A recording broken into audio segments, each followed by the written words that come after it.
ರಾಜ್ಯದಲ್ಲಿ ಎಫ್ಐಆರ್ಗಳ ಯುಗ ಶುರುವಾಗಿದೆ. ಮಾತೆತ್ತಿದ್ರೆ ಕೋರ್ಟು, ಕೇಸುಗಳದ್ದೇ ಕೂಗಾಟ ಜಾಸ್ತಿಯಾಗಿದೆ. ರಾಜಕಾರಣಿಗಳ ಸುತ್ತ ಸಾಲು ಸಾಲು ಆರೋಪಗಳ ಚಕ್ರವ್ಯೂಹ ಸೃಷ್ಟಿಯಾಗಿದೆ. ಮೊದಲೇ ಭೂಚಕ್ರದಲ್ಲಿ ಸಿಲುಕಿರೋ ದಳಪತಿ ಸುತ್ತ ಈಗ ಕೋಟಿ ಕೋಟಿ ಹಣಕ್ಕೆ ಬೇಡಿಕೆ ಇಟ್ಟಂತ ಆರೋಪ ಗಿರಿಕಿ ಹೊಡಿತಾ ಇದೆ. ಸುಲಿಗೆ ಕೇಸಲ್ಲಿ ಎಚ್ ಡಿ ಕುಮಾರಸ್ವಾಮಿಗೆ ಬಂಧನದ ಭೀತಿ ಶುರುವಾಗಿದೆ.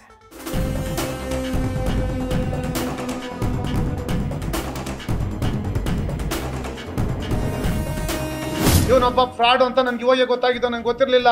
ಬೇಕಾದ್ರೆ ನನ್ನ ಫೋನು 5 ವರ್ಷದಿಂದ ಇದೆ, ನಾನು ಅವನ ಹತ್ರ ಮಾತಾಡೋದು ತೆಗೆದುಬಿಡ್ಲಿ. ರಾಜ್ಯ ಸರ್ಕಾರಕ್ಕೂ ಸಹ ಗೊತ್ತಾಗಬೇಕು ನಾವೆಂತ ನೀಚಿನ ಕೈಲಿ ಕಂಪ್ಲೇಂಟ್ ಕೊಡ್ಸಿದೀವಿ, ಇವನ್ ಎಂತ ಮನೆ ಹಾಳು ಮಾಡ್ತಾನೆ, ಇವನೆಂತ ನೀಚ ಇದ್ದಾನೆ ಅಂತ ತಮಗೆ ಗೊತ್ತಾಗಬೇಕು. ಸರ್, ನಾನು ಇವತ್ತೇನು ನಿಮ್ಮ ಹತ್ರ ಮಾತಾಡ್ತಾ ಇದ್ದೀನಿ, ಪ್ರತಿಯೊಂದು ವರ್ಡ್ಗೂ ನಾನೇ ಜವಾಬ್ದಾರಿ. ಕರುನಾಡು ಈಗ ರಾಜಕಾರಣಿಗಳ ವಿರುದ್ಧದ ಕೇಸ್ಗಳ ಬೀಡಾಗಿದೆ. ಎಲ್ಲ ಪಕ್ಷಗಳ ನಾಯಕರ ವಿರುದ್ಧ ಒಂದು ಸುತ್ತಿನ ಕಾನೂನು ಕೋಟೆ ರಚನೆಯಾಗ್ತಿದೆ. ಇದು ನಿಜವಾದ ಆರೋಪವೋ, ದ್ವೇಷ ರಾಜಕಾರಣವೋ? ಒಟ್ನಲ್ಲಿ ಜನರ ಮುಂದೆ ಜನಪ್ರತಿನಿಧಿಗಳ ನಿಜ ಬಣ್ಣವಂತೂ ಬಯಲಾಗ್ತಾ ಇದೆ. ಗಂಗೇನಹಳ್ಳಿ ಗುದ್ದಾಟದಲ್ಲಿ ಮುಳುಗಿದ್ದ ದಳಪತಿ ಈಗ ಸುಲಿಗೆಯ ಸುಳಿಯೊಳಗೆ ಸಿಲುಕಿದ್ದಾರೆ. 50 ಕೋಟಿ ಹಣಕ್ಕೆ ಬೇಡಿಕೆ, ಸಂಕಷ್ಟಕ್ಕೆ ಸಿಲುಕಿದ ಎಚ್ಡಿಕೆ.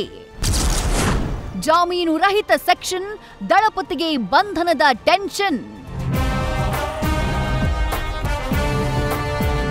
ಕೇಂದ್ರ ಸಚಿವ ಕುಮಾರಸ್ವಾಮಿ ಮುಡಾ ಕೇಸ್ನಲ್ಲಿ ಸಿಎಂ ಮೇಲೆ ಎಫ್ಐಆರ್ ಚಾಟಿ ಬೀಸ್ತಾ ಓಡಾಡ್ತಿದ್ರು. ಸರ್ಕಾರದ ವಿರುದ್ಧ ರೋಷಾವೇಶದ ಮಾತನ್ನಾಡ್ತಿದ್ರು. ಆದ್ರೆ ಈಗ ಅವರ ವಿರುದ್ಧವೇ ಸುಲಿಗೆಯ ಆರೋಪ ಬಂದಿದೆ.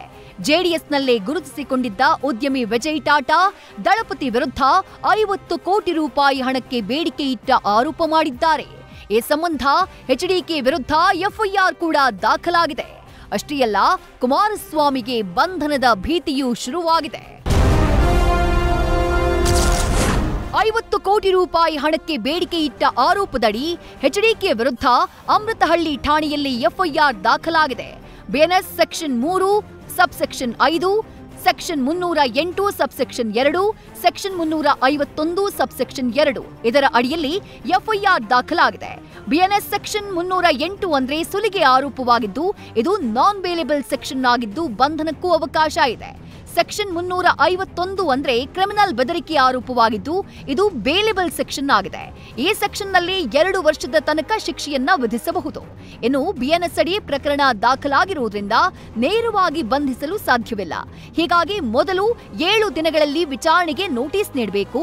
ವಿಚಾರಣೆಗೆ ಬಾರದೇ ಇದ್ದಾಗ ಬಂಧನ ಮಾಡುವುದಕ್ಕೆ ಅವಕಾಶ ಇದೆ. ಸದ್ಯ ಈ ಪ್ರಕರಣದಲ್ಲಿ ಎಚ್ಡಿಕೆಗೆ ಪೊಲೀಸರು ನೋಟಿಸ್ ನೀಡುವ ಸಾಧ್ಯತೆ ಇದೆ. ವಿಜಯ್ ಟಾಟಾ ಮಾಡಿರೋ ಆರೋಪಗಳೆಲ್ಲ ಶುದ್ಧ ಸುಳ್ಳು. ಎಚ್ಡಿಕೆ ಮೇಲಿನ ಆರೋಪವನ್ನ ಅಲ್ಲಗಳೆದ ದಳ ನಾಯಕರು. ಸುಲಿಗೆ ಆರೋಪ ಕೇವಲ ಎಚ್ಡಿಕೆ ವಿರುದ್ಧವಷ್ಟೇ ಕೇಳಿಬಂದಿಲ್ಲ. ಬದಲಾಗಿ ಜೆಡಿಎಸ್ ಪರಿಷತ್ ಮಾಜಿ ಸದಸ್ಯ ರಮೇಶ್ ಗೌಡ ವಿರುದ್ಧವೂ ಇದೆ.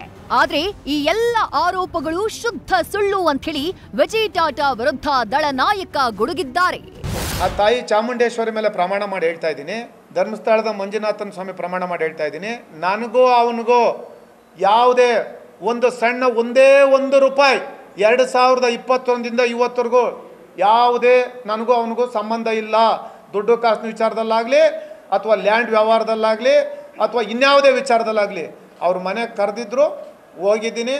ಪಾಪ ನೆನ್ನೆ ಏನು ನಮ್ಮ ಮೇಲೆ ಒಂದು ಫಾಲ್ಸ್ ಎಫ್ಐಆರ್ ಮಾಡಿದಾರಲ್ಲ ಸರ್, ಫಾಲ್ಸ್ ಎಫ್ಐಆರು, ಒಂದೇ ಒಂದು ಸಣ್ಣ ಸೂಜಿ ಮನೆಯಷ್ಟು ಸತ್ಯಾಂಶ ಇಲ್ಲ ಇವನು. ಆಮೇಲೆ ಅದಕ್ಕೇನು ಸರ್ ಬೆಲೆ ಇಲ್ವಾ? 50 ಕೋಟಿ 55 ಕೋಟಿ ಅದಕ್ಕೇನು ಬೆಲೆ ಇಲ್ವಾ? ವಿಜಯ್ ಟಾಟಾಗೆ ಅಮೃತಹಳ್ಳಿ ಪೊಲೀಸರಿಂದ ನೋಟಿಸ್. ಕುಮಾರಸ್ವಾಮಿ ವಿರುದ್ಧ ಸುಲಿಗೆ ಆರೋಪ ಮಾಡಿರೋ ವಿಜಯ್ ಟಾಟಾಗೆ ಅಮೃತಹಳ್ಳಿ ಪೊಲೀಸರು ನೋಟಿಸ್ ಜಾರಿ ಮಾಡಿದ್ದಾರೆ. ಪ್ರಕರಣಕ್ಕೆ ಸಂಬಂಧಪಟ್ಟ ಹಾಗೆ ರಮೇಶ್ ಗೌಡ ಬಂದಿದ್ದ ಬಗ್ಗೆ ಟೆಕ್ನಿಕಲ್ ಎವಿಡೆನ್ಸ್, ಹಣ ಕೇಳಿದ್ದರ ಬಗ್ಗೆ ಏನಾದರೂ ದಾಖಲೆಗಳಿದ್ರೆ ಒದಗಿಸಿ ಅಂತ ಹೇಳಿ ನೋಟಿಸ್ನಲ್ಲಿ ತಿಳಿಸಲಾಗಿದೆ. ಪ್ರಕರಣ ದಾಖಲಾಗಿದೆ, ತನಿಖೆ ನಡೆಯುತ್ತೆ. ಪಾರದರ್ಶಕವಾಗಿ ನಿಷ್ಪಕ್ಷಪಾತವಾಗಿ ತನಿಖೆಯನ್ನು ಕೈಗೊಳ್ತೇವೆ. ರಾಜಕೀಯ ನಾಯಕರ ಮೇಲೆ ಆರೋಪ ಪ್ರತ್ಯಾರೋಪಗಳೆಲ್ಲ ಕಾಮನ್. ಹಾಗಂತ ಪೊಲೀಸರು ಇದನ್ನ ಕೇವಲವಾಗಿ ತೆಗೆದುಕೊಳ್ಳದೆ ಆರೋಪಗಳು ಸತ್ಯಾನೋ ಸುಳ್ಳು ಅಂತ ತನಿಖೆ ಮಾಡಿ ಸತ್ಯಾಸತ್ಯತೆಯನ್ನ ಜನರ ಮುಂದೆ ತೆರೆದಿಡಬೇಕಿದೆ. Vishnu Prasad, crime bureau, news first. News first ನಿರ್ಭೀತಿಯಿಂದ ನಿಮ್ಮ ಪರವಾಗಿ.